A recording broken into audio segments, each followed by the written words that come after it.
Welcome to another book review video. My name is Graham Bradley, an author, illustrator, and truck driver in Oklahoma City. I finished another book today. I am on my DOT break, so let's talk about it. This one came to me in an unconventional manner. That is to say that I didn't seek it out, I didn't pick it up, didn't grab it from the library. The author emailed me out of the blue, and at first I got his name mixed up. I thought it was another guy who pops up in the comments here and there on the channel.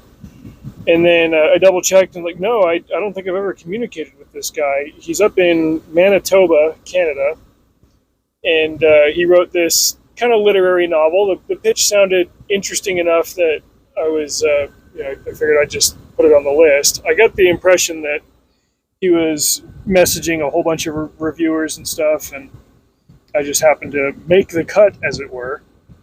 He sent me this book. It's called Black Bottle Man. It's a fable. Author's name is Craig Russell. And the pitch is that it's a 90-year-old man reflecting on his life. He started out as a hobo teenager during the Great Depression era. He and his family were victims of the Dust Bowl, among other things. And he's been put under this curse by the devil to where he can't spend more than 12 days in one spot, like in the same town and doing the same thing, or else people around him will start dying and bad things will happen. It's like, okay, there could be a bit of a thriller element to this, something supernatural. No, if I were to sum this book up in one genre, like setting aside the paranormal stuff or the teen audience and whatever, this is more of a literary work. And before I got to say the 25% mark in it, I would probably say that this book is equal parts Louis L'Amour and Ray Bradbury. It's Bradbury in terms of its prose and its sensibilities, and it's Louis L'Amour in terms of its kind of blue-collar, near-the-groundness. Our main character guy, his name is Rembrandt. Like I said, he's 90 years old. He just turned 90, and at the beginning of the book, it says he's got 30 days left. Okay, we got a ticking clock. What's going on? And through various flashbacks, you find out that he and his father and some others in his family, they all kind of found themselves in this deal with the devil where, a few of them gave up their souls in a contract, kind of on a lend-lease deal with the devil, so that two of the women in the family could have kids. They've been trying to have kids for a while, and family at the time, they're like, okay, well, we're going to do this. And the next thing they know, they've got to go hit the road and be hobos because then the dad and the uncle and the son, Rembrandt, can't stay at the house anymore. And they've got to learn to live that hobo life.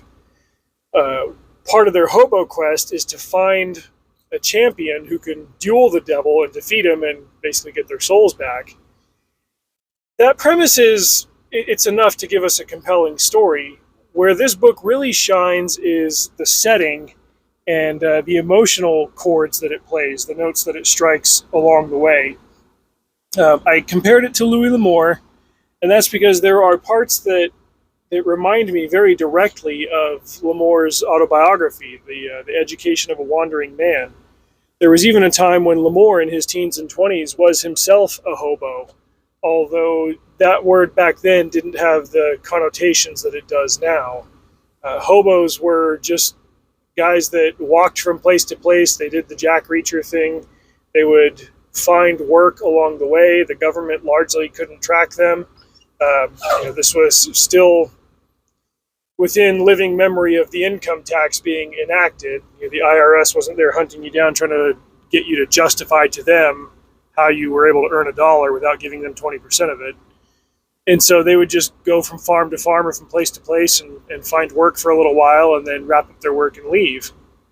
And that was the life that Rembrandt and his family, the men in his family, started living. But they also had to learn this kind of secret language of the hobos, see that there were places that were marked with signs that only they would know how to read, things that would warn you of inimical occupants or police that like to chase hobos away and things like that. But there was also a magical side of all of that. There was a way that they could use symbols to ward off the devil or to fight him. And So while they were learning the technical survival details of this way of life, they were also learning kind of the spiritual side of it. But this isn't an analysis of a magic system while they try to figure out how to get the rest of their lives back.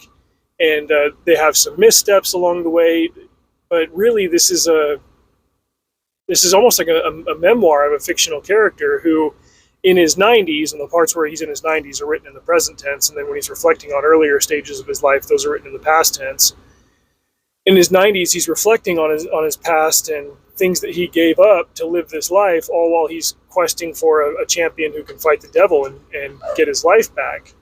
For me, the most emotionally impactful moments of the story that really showcased the good writing that Craig Russell put down on paper were scenes in Rembrandt's mid-teens when he fell in with a family that was going through hard times because of the Depression and the Dust Bowl in Oklahoma in the 1930s, and he fell in love with the daughter.